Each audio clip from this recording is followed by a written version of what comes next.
ingakho sibona sisodwa kanje. Even umkhondo now if can let us down now akuyosho ukuthi sisodwa sizoyibamba sisodwa. Ngiyangizwa ba comrade lana we are here to die. Die.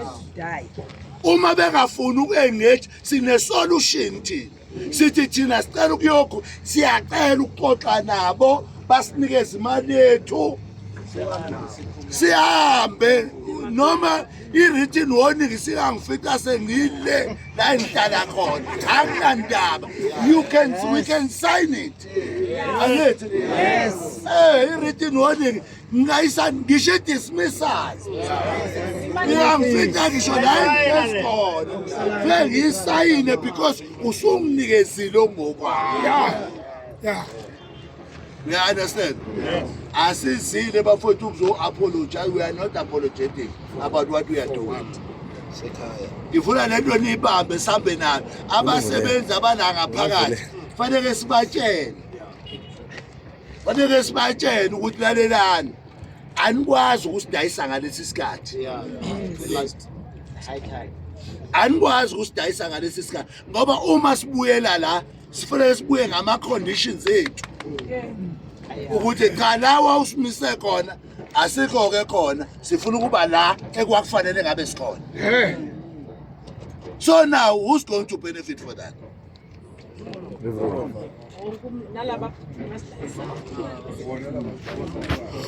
Bafowethu, let's not keep on tolerating izinto esibona ukuthi zi-useless ngeke isenzele lutho. But what we are saying is that everyone who wants us to see us dead, we must die here.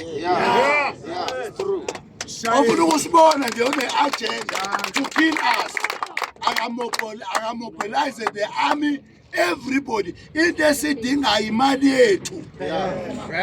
Keep your job and give us the money.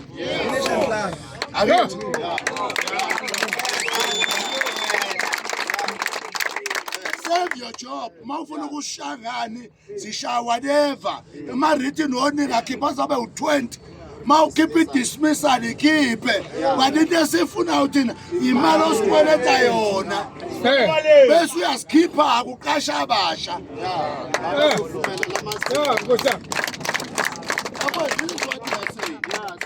We can't betray our struggle. We can't betray our struggle. And our struggle remains honesty and trust. Let's trust you guys. Ngalenda into esifuna uthina one sifuna imali yethu. Yeah. Shifting any money, ngeke phuma ngala nisila. Izimoto ziyajika sivela ngazo uphuma Amanyama. Thina sifuna imali yethu. Yeah. Sifunani? Imali yethu. Thina naba abaphathi benu bemlapho ukuthi nifuna imali yethu.